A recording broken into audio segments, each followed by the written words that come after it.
هل صحيح يا دكتورة حللتي شرب الحشيش؟ قلت لا يوجد نص شرعي بأنه حرام. جدل في مصر بعد تصريحات عن جواز الحشيش شرعا، والصندوق القومي يرد بقوة.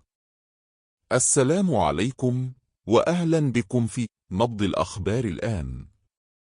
أثارت تصريحات الدكتورة سعاد صالح أستاذة الفقه المقارن بجامعة الأزهر عاصفة من الجدل في الشارع المصري بعد أن قالت إن تعاطي الحشيش لا يعد محرما شرعا، باعتبار أنه بحسب قولها لا يؤدي إلى غياب العقل كالخمور. الرد الرسمي لم يتأخر، حيث أصدر صندوق مكافحة وعلاج الإدمان بيانا عاجلا أعرب فيه عن قلقه الشديد من هذه التصريحات، واصفا إياها غير المسؤولة، ومؤكدا أن الحشيش مادة مخدرة تؤثر بشكل مباشر على الدماغ والجهاز العصبي. وعدد الصندوق الأضرار الصحية لتناول الحشيش، ومنها تليف الرئة، ضعف التركيز، اضطرابات السلوك، القلق والاكتئاب، ضمور خلايا المخ، ضعف القدرة الجنسية، خلل في إدراك الزمن والمسافات.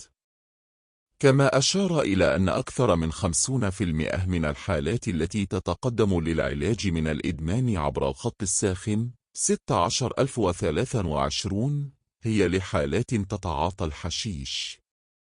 وأكد الصندوق أن ما صدر من تصريحات يتعارض مع جهود الدولة لحماية الشباب من الوقوع في الإدمان، ومع تأكيدات الأمم المتحدة بأن قيادة السيارة تحت تأثير الحشيش تزيد خطر الحوادث ب3 أضعاف. ولم يقف الرد عند ذلك، بل أوضح الصندوق أنه يجري التنسيق مع المجلس الأعلى لتنظيم الإعلام لاتخاذ خطوات ضد هذه التصريحات التي وصفها الهدامة. وفي السياق ذاته، أكدت دار الإفتاء المصرية أن تعاطي المواد المخدرة حرام شرعا بجميع أنواعها، وأن الإسلام حرم كل ما يفسد العقل ويؤذي الجسد، سواء أكانت مخدرات طبيعية أو كيميائية، وبأي وسيلة تعاطي. فهل نواجه أزمة وعي جديدة؟